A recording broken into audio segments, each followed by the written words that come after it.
爸爸，宝，哎呦哎呦，你是不是想爸爸了？亲，宝贝想你。我们是来接你回家的。我现在手里还有好多事儿呢，走不了。我们可以等。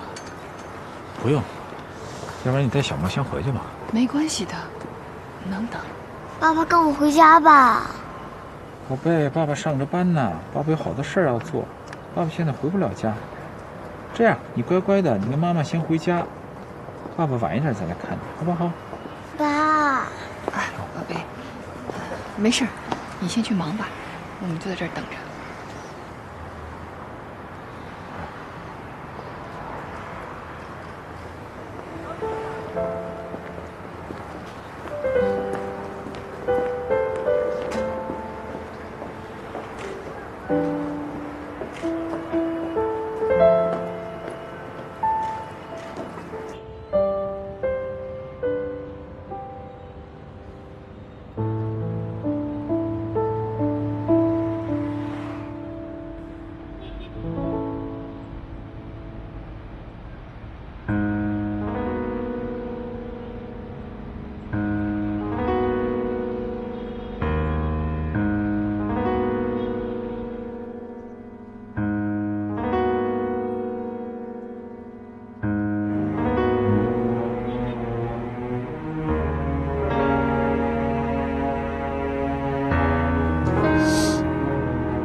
他没接，我现在跟小莫住在林美的办公楼楼下。小莫一定要见到他爸爸，怎么都不回家，我没招了。先别着急，别着急，我马上过来啊。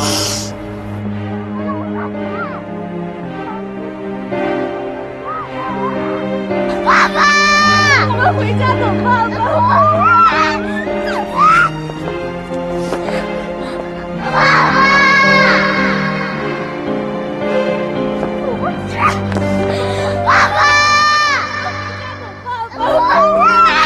走，妈妈回家，妈妈求你，妈妈求你了。喂，打个电话，今天挺晚的了，有事明天说吧。不是，你姐打电话，你为什么不接呀？怎么了？你姐带着小莫跑到你姐夫那公司楼下去，小莫不肯走。姐，哎呦，干嘛？小莫，干嘛？小莫，回家行吗？好不好？赶紧带他上车。回家行吗？来，起来，听话，走。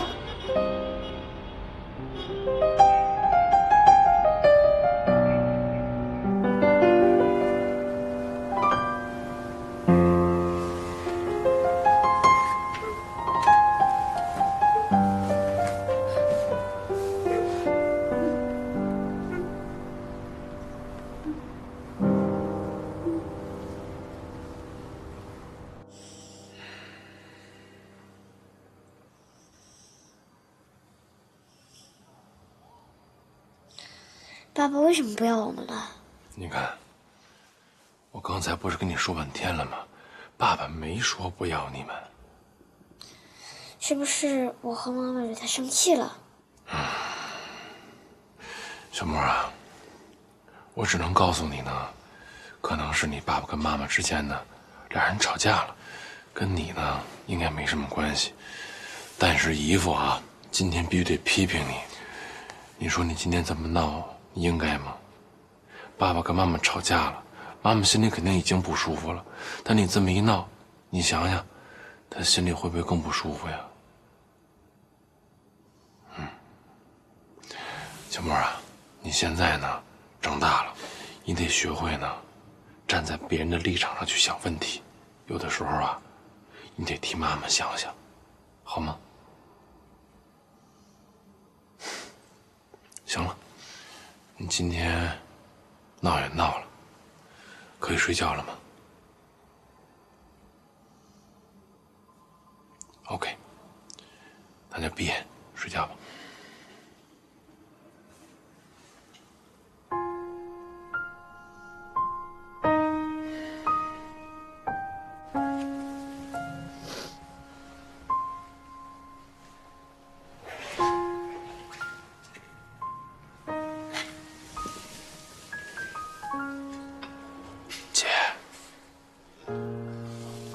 小莫已经睡了。那个姐夫什么时候走的呀？有几天。你能不这样吗？我告诉你，你越这样，他就越看不起你。你干嘛去找他呀？是小莫要去找他爸的。那你要拦着，你干嘛不拦着呢？林伟都已经这样了，你们还要去求他？你干嘛那么作践自己啊？我想把他放下，可这个家里到处都是他的影子，哪哪都有他。出了这个门，不管去到哪儿，都会想起来我们曾经一块儿去过。就算是他背叛我，我有的时候都能把这个背叛给忘了。我不想离婚，小莫太可怜。所以你就连自己的底线都没了，无底线的原谅，你觉得这样妥协有用吗？他回来了吗？哦，就算他回来，你觉得这问题能解决吗？就算是解决不了，我也认了，只要他能回来。我不想离婚，我想要这个家。你刚才不都已经听见了吗？小莫说他恨我。那个姐，我觉得孩子说这话，你得正确的理解。他心里也有积怨，你得让他发泄出来。他要是不发泄出来，那孩子憋在心里头也会憋坏了的。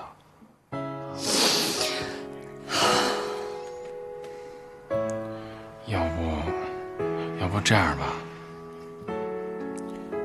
一凡，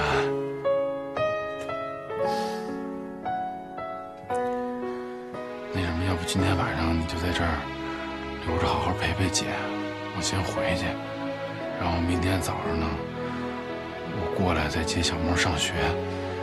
明天你们就好好的休息休息，啊。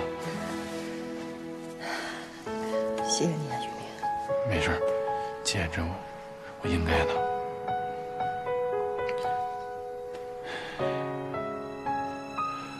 一凡，那我回去了。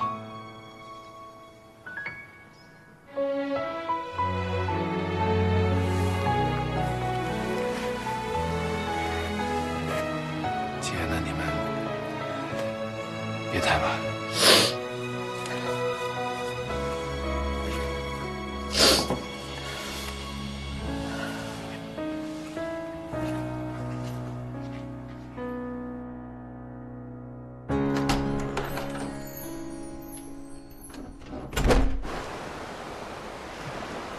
我爸爸妈妈离婚了怎么办？他们不会离婚的，他们永远都会是你的爸爸和妈妈。小莫，那天在你爸爸公司楼下，你去闹，然后你说你恨妈妈，你是真的恨她吗？妈妈伤心了。你这样说，妈妈会很难过的。你有考虑过她的感受吗？你现在已经快10岁了，在我们的成长过程当中，我们就是要学着，慢慢的学会理解对方。你明白我的意思吗？那你帮我给妈妈道个歉，就说我不恨她了，让她别伤心了。小莫，爸爸跟妈妈其实很努力想给你一个完整的家，但是他们的问题，他们之间的误会可能还没有解决好，所以我觉得你应该给他们时间。但是小莫，你知道吗？他们这么努力的想给你一个完整的家，是想看到你快乐。如果你现在每天这样不快乐，你觉得他们会高兴吗？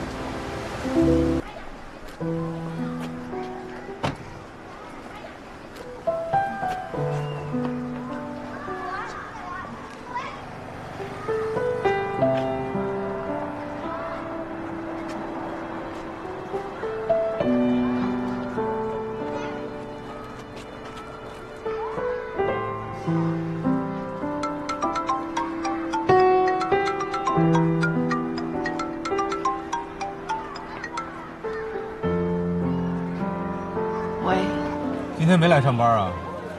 我正送小莫上学呢。最近怎么样啊？来2回都没见着你。没事儿啊。怎么了？不舒服？生病了？没有。你在那儿等着我，我现在马上过去。我现在就回家了，要不然你就到我们小区来找我吧。给小韩做的。这不是一凡发话了吗？这我哪能不弄啊？这好久没看闺女了，正好他们俩一人一份儿。说这个一凡是怎么想的呀？好像跟变了个人似的。是变了，变聪明了。你想啊，这小韩要是瘫痪站不起来了，他肯定要依赖雨明一辈子，咱雨明不可能不管呀。这是雨明和一凡以后要面对一辈子的事情。既然这一凡回来了，想继续过下去，他肯定希望小韩早点好起来。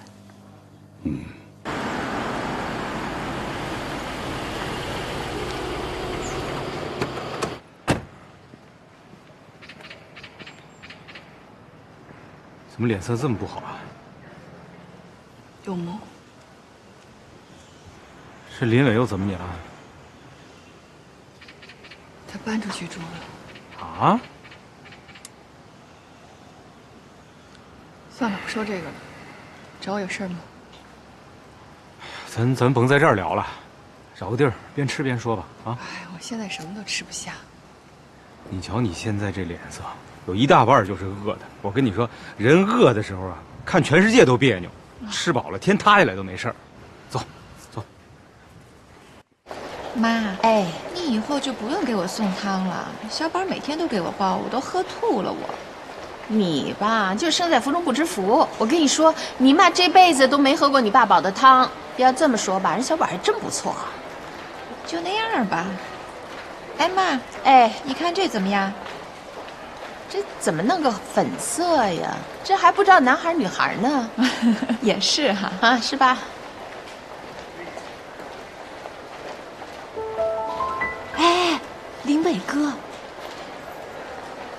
江一林知道吗？知道啊，都认了多少回了他。干嘛呀？你这是拍照啊我。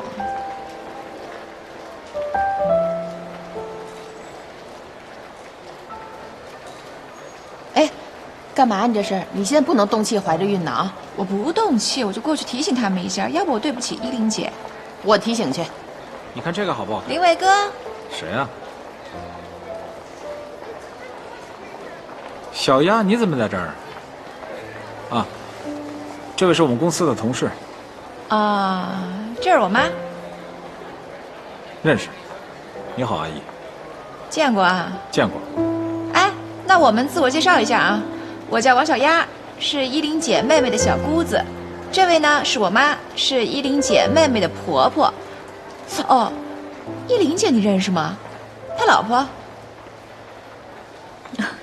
你们好，我叫秦珊，我们是同事。啊，现在同事都流行牵着手逛街呀。秦珊、秦三儿、秦小三儿，还没弄明白吗？古代叫妾，现在就叫小三儿。啊，你们说话可不可以注意点？我注意了，你注意了吗？你拉着别人老公的手逛街，你不害臊吗？你不知道他有老婆孩子吗？哎，阿姨，我们俩还有点事儿，我们先走了。你先别走的，我跟你说，林伟，咱们俩可是八竿子才够得着的关系。但是我要劝你一句，亏心事做太多了，可是要还的，懂吗？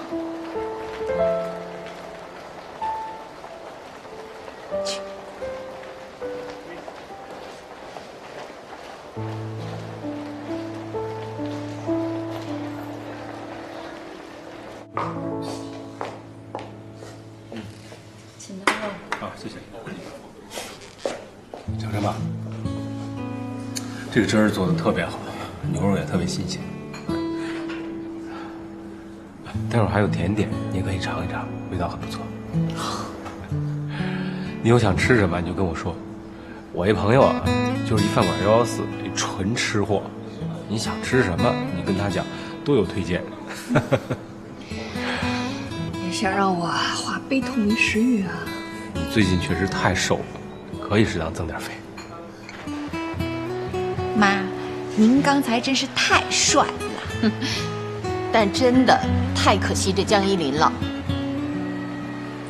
有什么可惜的呀？林伟根本就配不上她，我觉得他们俩早分了得了。干嘛呢？把照片发给依琳姐。别发呀，咱骂骂就行了，别发啊，听见没有？哎，发出去了。哎呀，妈，您知道吗？这世界上啊，就是因为有您这种思想人存在，才让那些小三儿跟渣男得逞的。我之前就想开一微博，让所有的女人把那些对他们心怀不轨的有妇之夫全部揭发出来，我一个个发到微博上，这样呢，所有的已婚女士就能在我的微博上查到她们老公的案底。你确定这么做吗？我就那么一说，我哪有时间啊？我有时间啊，我真的有时间，这事儿我来做。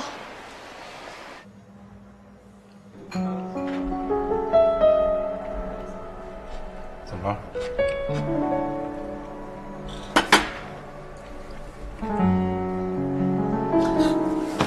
送我去一趟。你冷静点儿，现在过去没有用。我怎么做才有用啊？你现在去就是羞辱你自己。你要真想报复，找一个更有效的办法。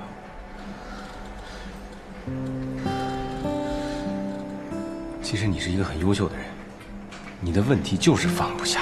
现在你该放下了，你好好想想怎么能让自己过得更好。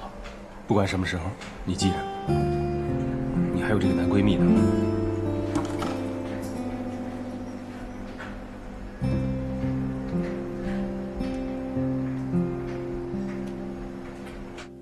不是妈，这事儿呢，我是早就知道了，但是您也不能说让小丫就把那照片给人发过去了。哎，小丫什么想法？您又不是不知道，万一姐姐看那东西，人家出点什么事儿。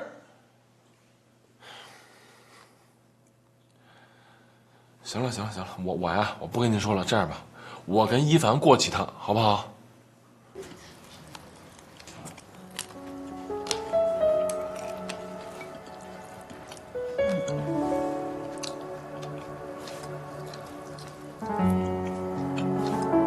人要是想通了，不纠结了，就有食欲，还真对。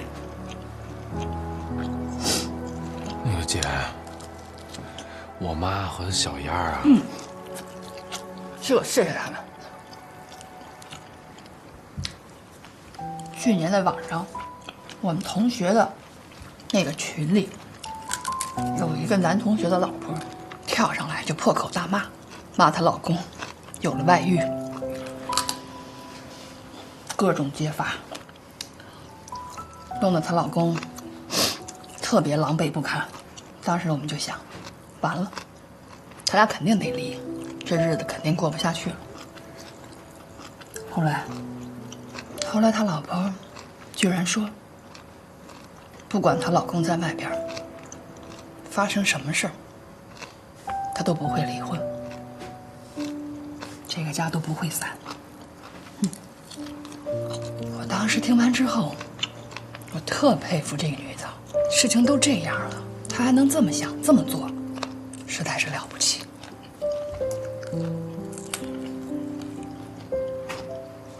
可是今天，我不这么认为了。女人就一定要忍吗？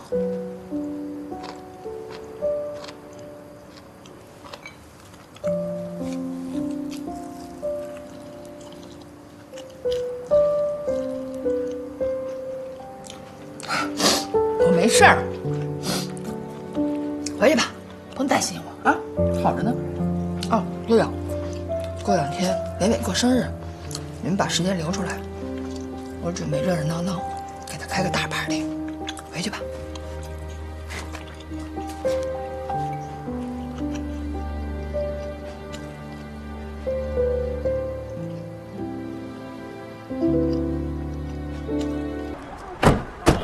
你这又是要去哪儿玩啊？啊，就是周边瞎逛逛呗。不是我又说你最近呐玩心太重了。林伟马上就要过生日了，你也不说说为他准备准备。我们就想2个人过了。你们自己过？哦，2人世界。这个爸爸懂。小莫，那就别愣着了，赶快上楼下棋去吧。好。走吧。妈妈再见。哎，走走啊，好，走吧。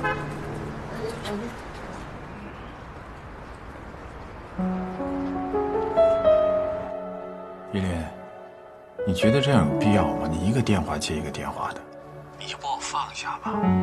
我放不下，没别的意思，就是想给你过个生日。依林，你觉得有这个必要吗？场地我都已经布置好了，你们公司的同事都请了，明天等你啊。其实我也听说了，公司那边的人他们都去。看来我们不去还不行了。就这点事儿，你还想闹得大家都知道啊？你想去吗？去啊，他们都去，我为什么不去？我跟你说，欣然，我老觉得这事儿没那么简单。其实这事儿挺简单的，他跟了你这么多年，肯定舍不得，想借着这个生日让你感动，好回去呗。行。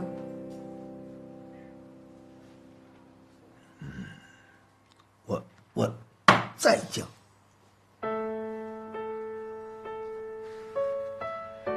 电炮啊，我剁了他。哎，小姐妹，后边还好多炮呢，怎么样？照打你，你死了，知道吗？悔不吧？不会，说了就说了，什么好悔的？哎呦，有骨气啊！男子汉有骨气。那重摆吧。我那边不玩了。哎，你这会儿是不是不舒服啊？哦，我明白了，是他们过生日没让你出席，你不开心是不是？没关系的，明天外公啊带你出去玩，带你出去happy，怎么样？羡慕，都羡慕林伟能娶这么个好媳妇儿。你们先聊。小丫，哎，你今儿真好看。谢谢。怎么说话呢？姐哪天都好看。照顾好啊。你放心吧。哎，姐。姐，来了。哎，随意啊。那一会儿聊。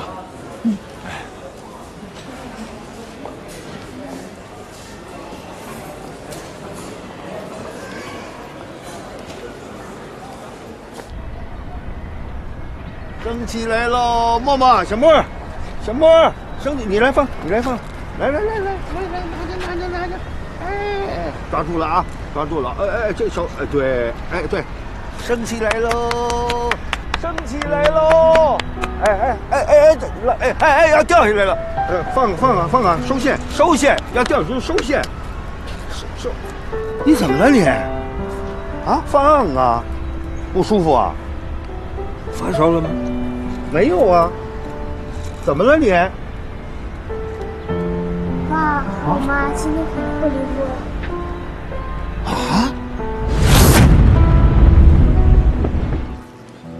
依琳姐，她不会不来了吧？依琳姐，要不你去忙吧，我们在门口等。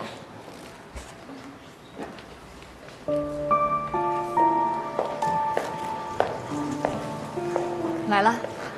来了。你也来了？是啊，你都通知了，我当然会来。谢谢，真给面子。进去吧，大家都来了。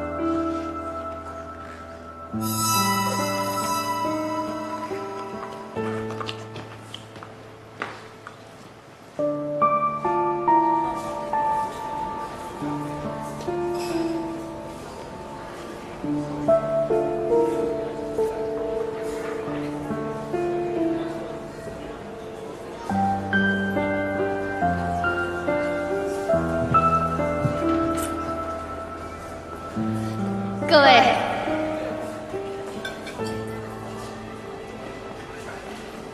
谢谢大家的光临啊！这杯酒我先干了，你们随意啊。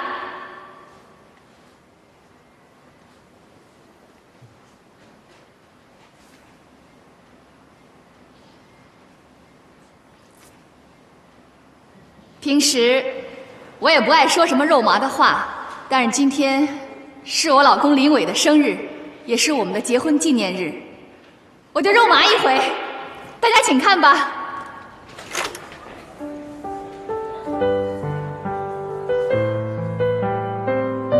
19岁，我第一次遇到林伟，跟联谊寝室的男生一起唱歌。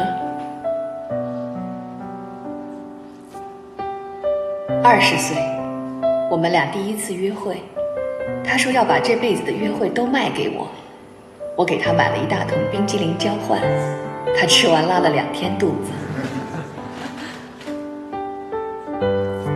22岁，我们毕业了。25岁，我们结婚了，有了小莫。别误会啊，不是奉子成婚。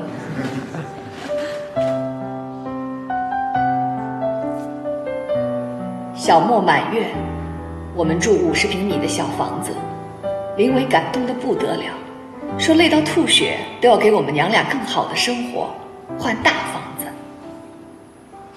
27岁，小莫2岁了，大房子还没有着落，我在会计师事务所也升职了，一起跟林伟为房子奋斗。为了把日子过得更好，我们2个人一门心思拧着一块儿往前走。现在想起来，那段日子是苦点儿，但心里很踏实。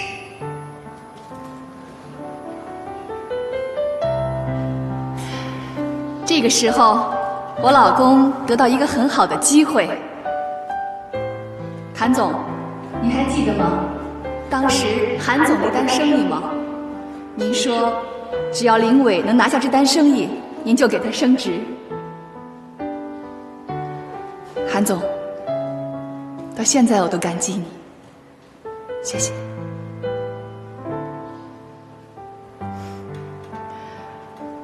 为了能让我老公拿下这单生意，我辞去了工作，去照顾韩总的妈妈。是韩妈妈自己福气好，很快就康复了。但是韩总硬是把功劳归在我头上，把这单生意给了我老公。我老公升职以后很忙，根本顾不上家，我也就没再回去工作。其实我还是挺喜欢当会计师的，这点秦山知道，是吧，老同学？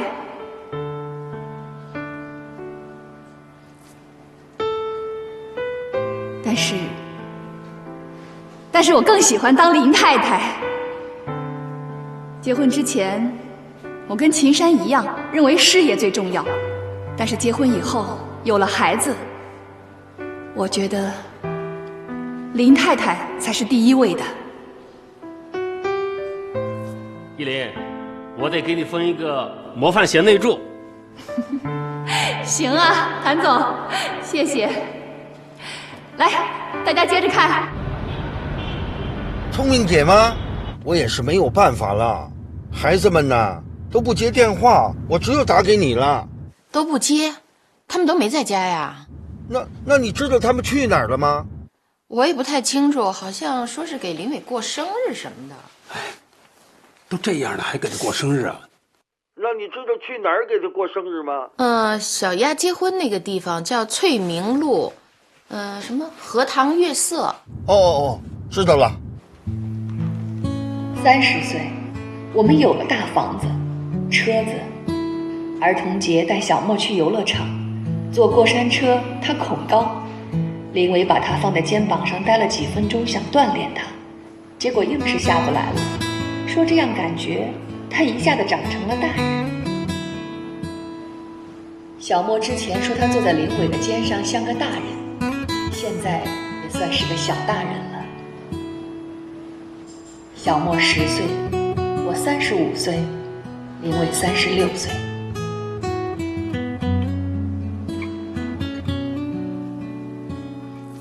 19岁到35岁，16年，时间真的过得很快。好吧，下面就请我们的男主角上台吧。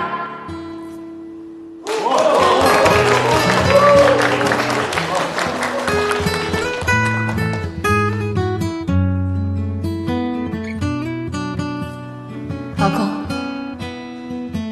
，16年，我一直都很努力，为了你，为了这个家，不管我付出什么，都是因为我爱你。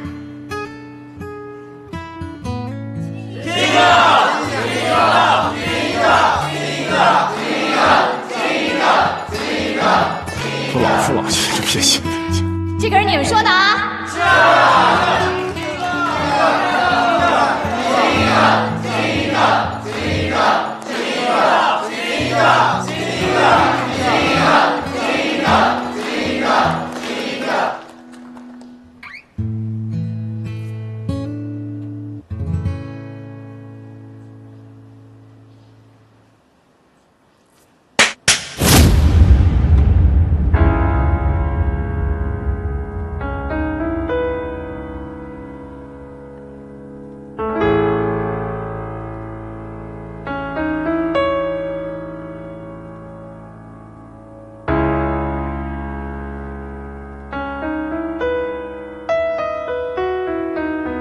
可是现在，我恨你。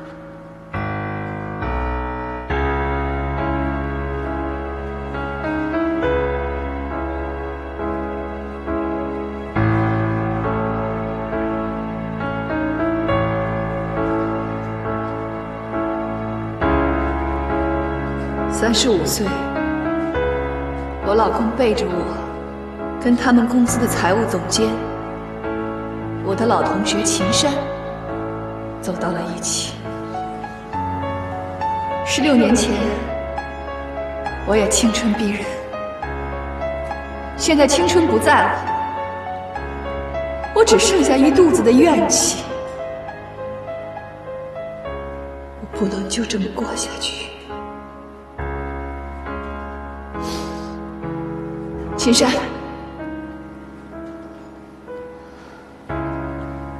可以把我的老公让给你了。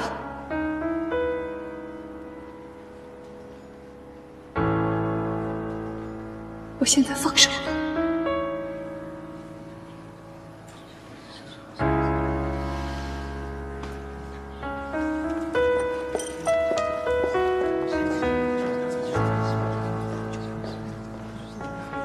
林林伟，你等一下，我有话还没说完。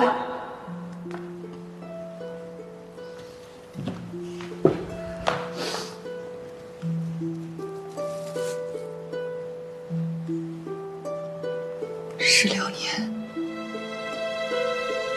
我对你所有的爱，到今天都变成了恨。我必须要把这些都说出来，不然我会疯，会死。我不允许自己就这样被你悄悄抛弃。别怪我，用这种形式把你对我的伤害还给你。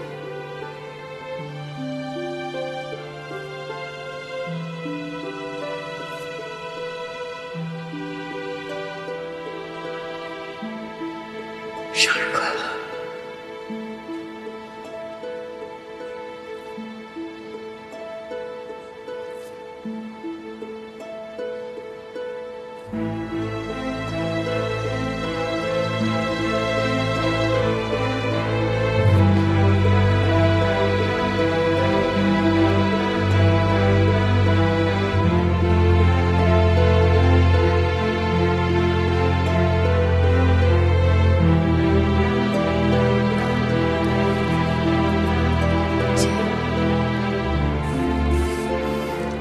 依林，对不起，谭总，扫您的兴。你们的10年的照片很感动，但结局没想到。这么多年来，你对林伟的支持，我多多少少知道一些。我一直以为林伟是一个知恩图报的人，有底线，有原则。最近公司有些传言，我都没信，可我不多说什么了，今后的路还很长。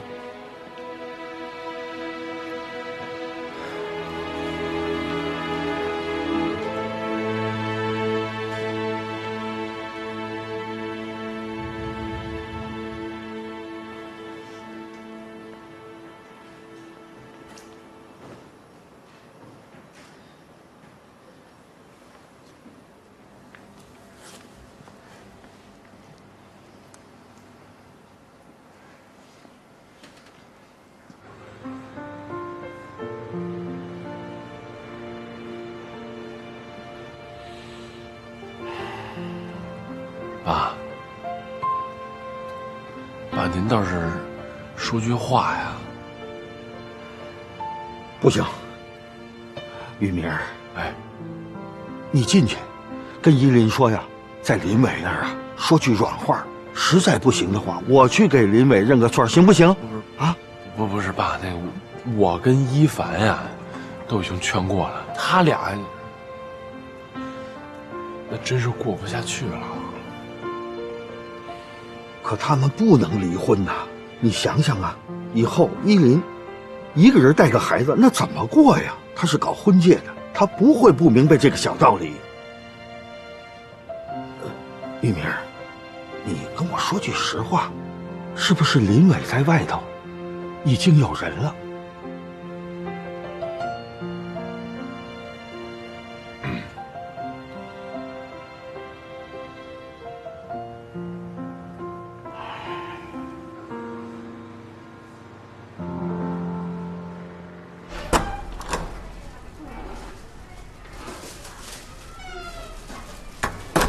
小沫啊，阿公姨父，哎，是不是饿了？不是姨夫啊，给你做饭吃啊。爸，来，你把东西给我吧。您要是累了，您就回屋呢歇会儿去。饭做得了，我叫您。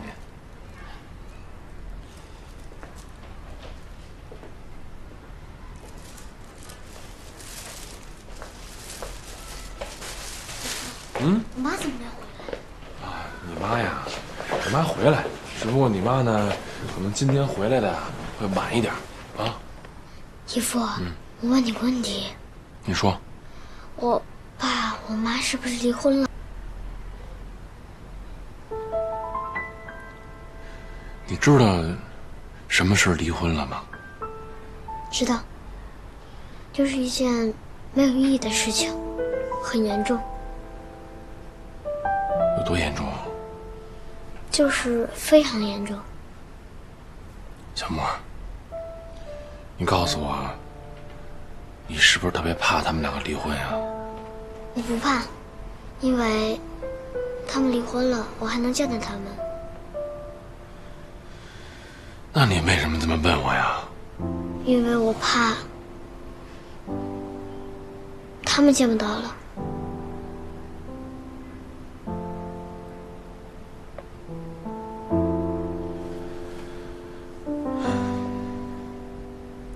是不是没吃过姨夫做的饭呀？今天姨夫呀，好好的给你露一手啊！但是呢，你得答应我一个条件。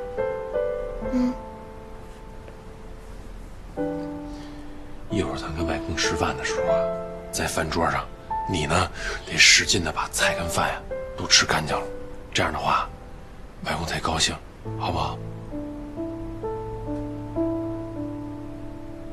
啊，还真是从您这儿要的地址啊！他电话他都打咱们家了，我也不能不说呀。哎，这江依林解恨了没有？过个生日解什么恨呀？行了，林伟都这样，他还能好好给他过生日啊？你以为你妈傻呢？嘿，我发现您现在越来越八卦了啊！你不说我也知道，这江依林多聪明啊！她要是下了决心的事儿，那就便宜不了谁了。男人就欠收拾。你以后跟这个小韩，你要是再那什么，这一凡就跟他姐这么学着收拾你。爸，您听听啊！哎，我还是您亲儿子吗？亲儿子我才得更高标准严要求。嘿，您真是一好婆婆，我发现。别听你妈胡说八道，她心里啊根本不是那么想的。算你了解我。哎，你们俩最近的多关注了一点依林，就别老让她一个人在那屋里待着，不行把她接咱们家住来。我都不知道您这话哪句是真的了。我哪句都是真的啊！你妈没那么恶。行，知道了。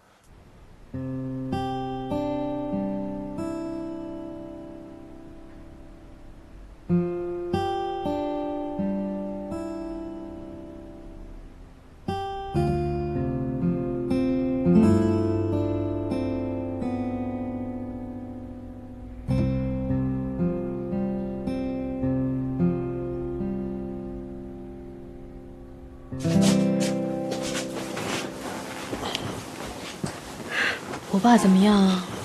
还行。小莫呢？睡了。谢谢你，老公。你看你，哎，那个，你姐怎么样？就那样呗。16年了，感情和青春都投入了，自己什么事都放一边，所有事都是为了林伟跟小莫，结果什么都留不住。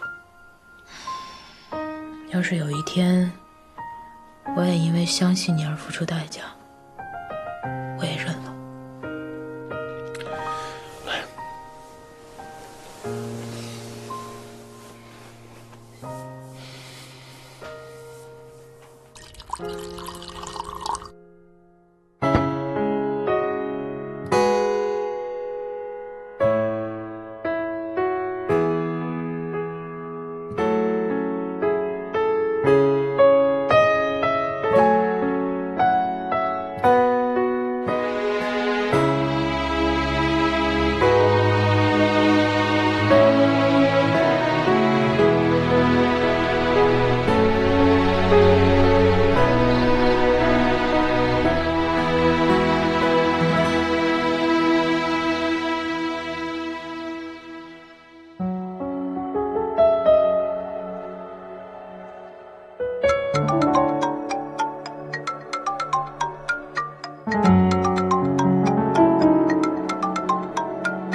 你怎么不说话呀？你不是电话里跟我说要跟我谈小莫的事儿吗？那就谈吧。既然都说到这一步了，那咱们也都别藏着掖着了。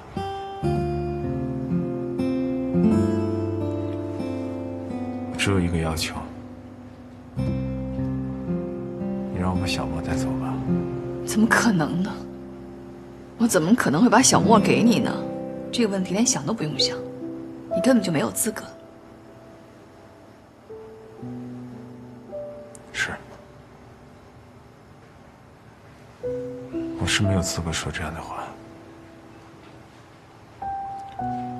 我只是觉得咱们俩分手以后，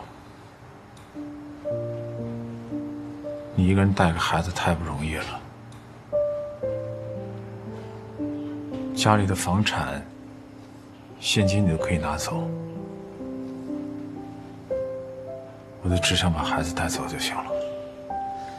你听说哪个孩子跟后妈在一起能生活的幸福呀？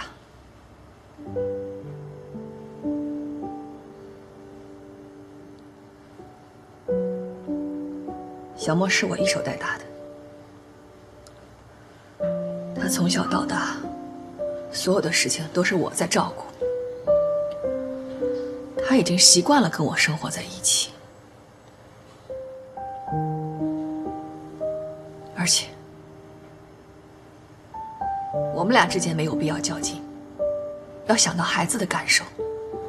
我不想让他因为这件事情改变他自己的生活环境。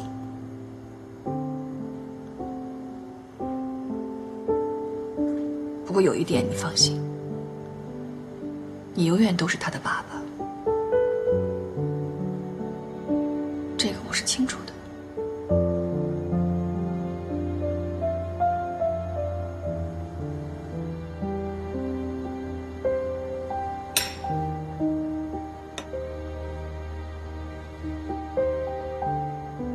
16年的感情，没想到会以这样的方式结束。我知道所有的错都在我，我活该。但是我真的一门心思的想回归这个家庭。我希望我们的生活还能像以前一样。但是我真的没想到你会那么做。咱们俩之间起码的唯一的一点信任都没有了。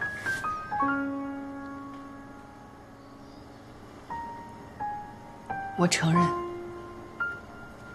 那件事情是我的错，但是也不足以是能让你跟秦山走到一起的理由。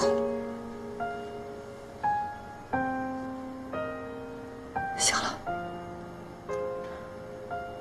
都已经过去了，别再说这些了。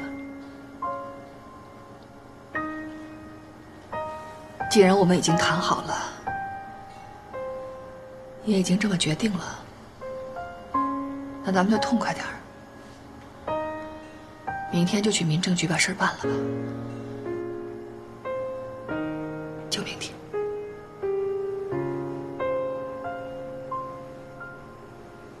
我先走了。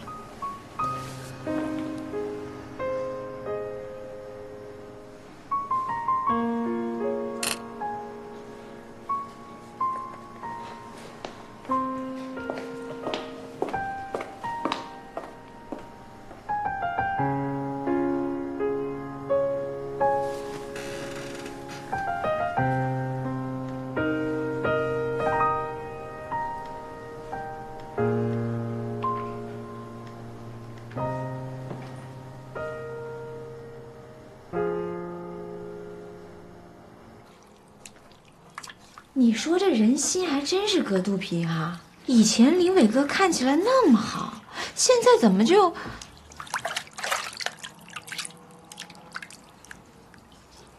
不过这么一想吧，我现在好像也没有这么讨厌这房子。家嘛，肯定越看越好。好像也没那么讨厌你了。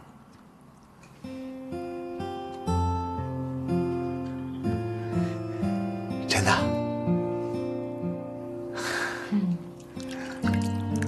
假的。不可能，你的眼睛就出卖你了，我知道是真的。哎呦，我一会儿得给林伟同志打个电话表示感谢。这反面教材做的太好了。你神经病吧你！不瞒你说，就刚才你那么一说吧，我好像还真有点犯神经。你说不讨厌我，那是不是就是很爱我的意思？你要是很爱我，就……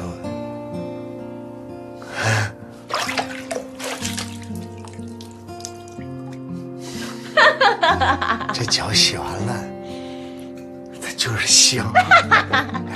别闪着孩子，这水有点凉了，给你加点热的。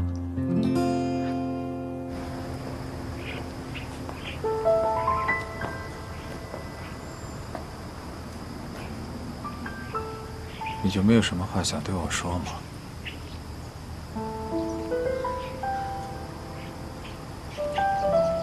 走了。哎，依林。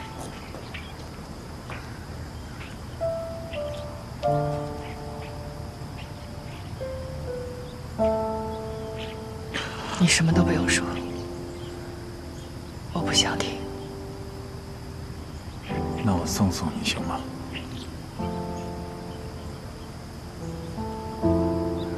我向你保证，我什么都不说。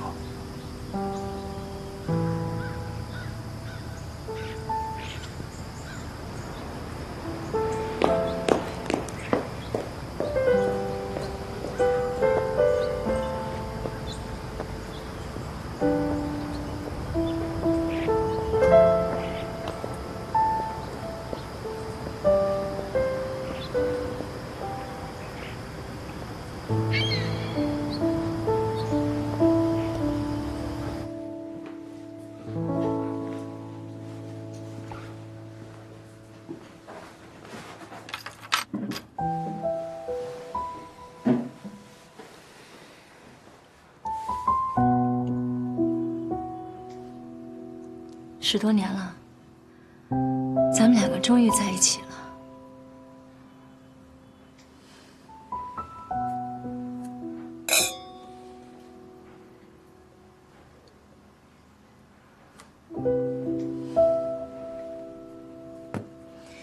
明天你就搬过来住吧。青山，不是都离了吗？怕什么呀？公司那边的同事，我想过几天也就忘了。咱们俩的事儿，公司上上下下几乎全知道。我们又在同一家公司，今后抬头不见低头见。你觉得这样合适吗？那你什么意思啊？我觉得挺别扭的。其实我是想，我不辞职。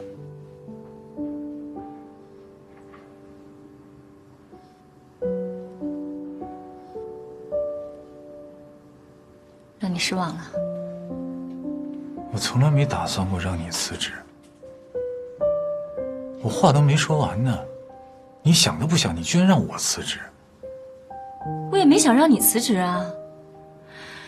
我们这个行业就现在这个公司最好，而且你现在已经做到我们这个区的销售总监了，往上还有总部。你辞了职，你去哪儿？有我的条件，我不愁找不着工作。你是不愁找不到工作，薪水有可能也不比现在的低，可是发展空间呢？你想过没有？你一进中小型企业，就会做到最高层的天花板位置，那往上还能去哪儿啊？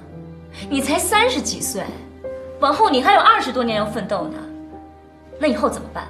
就守着那个天花板过20多年啊？让你走你舍不得，让我走呢，你又怕我今后发展不好，那你到底要我怎么着啊？我不是嫌你发展不好啊，我也不在乎你挣多少钱，但是我太清楚一个长期在天花板待着的人是个什么状态。我不喜欢那样的男人。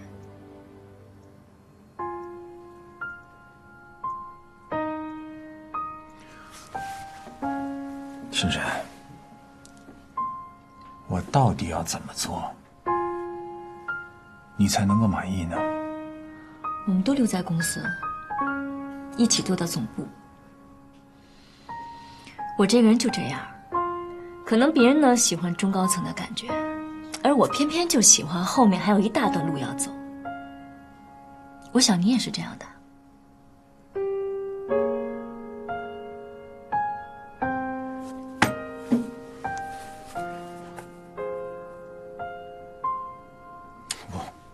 我还以为我们今天要聊的，你要跟我谈的，我还以为是咱们今后怎么生活，咱们今后怎么过日子。没想你谈的全是这些东西。我不是江一莲，他能放下的，我做不到。青山，我就问你一句话，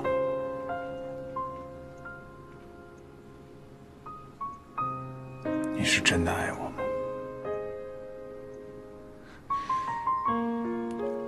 我爱你呀，我当然爱你了。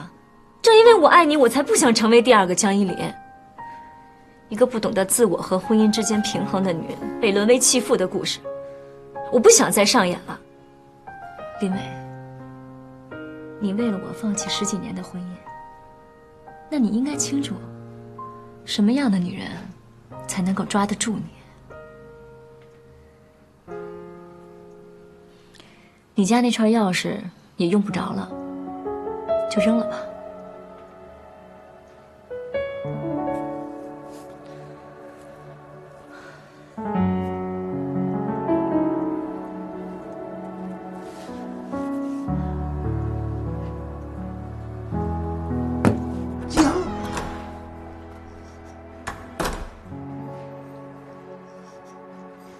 爸，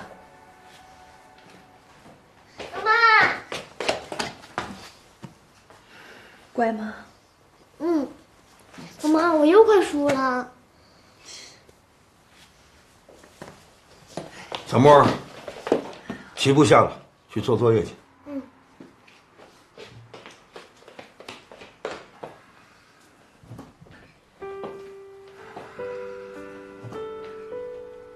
你的事儿都办完了？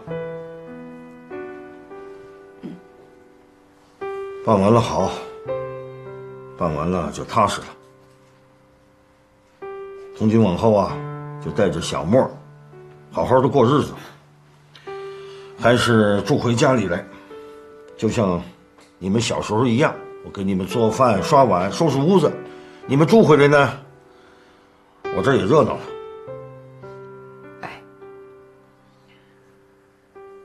爸，对不起啊。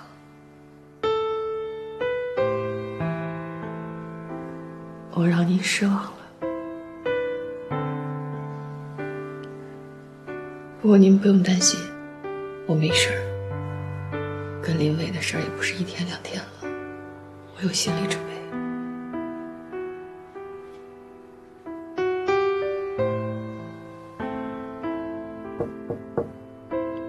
小莫，妈妈可以进来吗？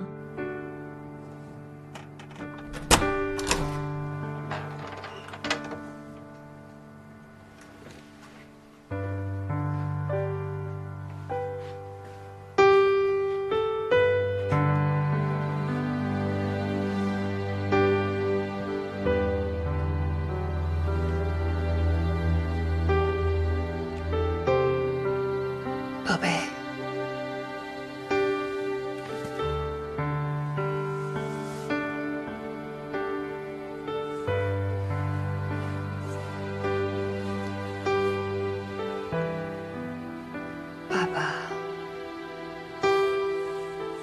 爸爸和妈妈今天分开了，以后就是妈妈带着你了，行吗？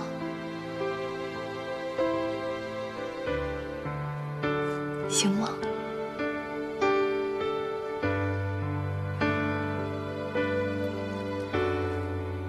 妈妈保证，以后能让你生活得更好。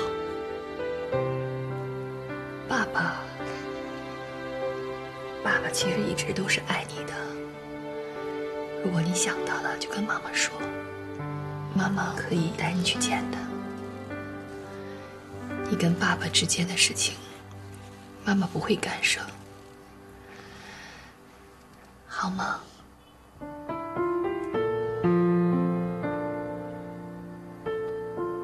小莫，妈妈知道你很伤心，可你是个男子汉，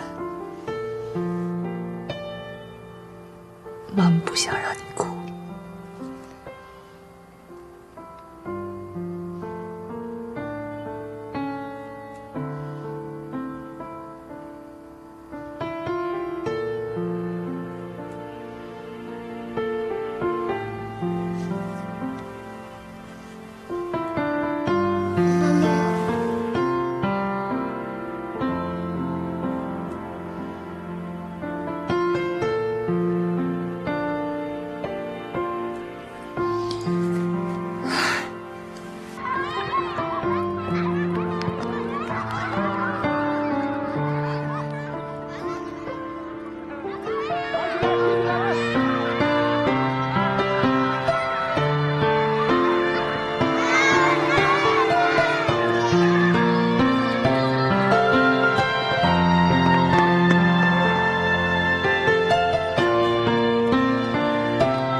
嗯。